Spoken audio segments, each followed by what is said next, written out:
MPJ news కి స్వాగతం. Auto driver నిజాయితీని అభినందించిన two town CI Yugandhar. Proddatur town Achari కాలనీకి చెందిన పోచిమరెడ్డి స్వరూప అనే మహిళ స్థానిక వివేకానంద క్లాత్ మార్కెట్లోని వినాయక శారీస్ సెంటర్లో పనిచేస్తుంది. సాయంత్రం 7:40 పని ముగించుకొని ఇంటికి వెళ్లడానికి వివేకానంద క్లాత్ మార్కెట్ ఎదురుగా ఆటో ఎక్కి కాలవకట్ట మల్లెలమ్మ గుడి దగ్గర ఆటో దిగింది.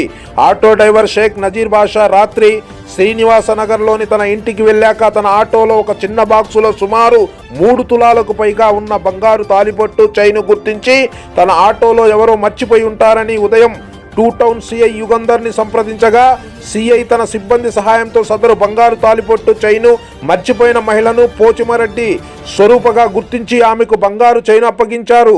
సుమారు 2.5 లక్షల విలువైన బంగారు చైను తిరిగి అప్పగించిన ఆటో డ్రైవర్ షేక్ నజీర్ బాషా నిజాయితీని టూ టౌన్ సిఐ యుగంధర్ మరియు స్థానికులు అభినందించారు. సిఐ ఆటో డ్రైవర్ను శాలువా కప్పి సత్కరించారు.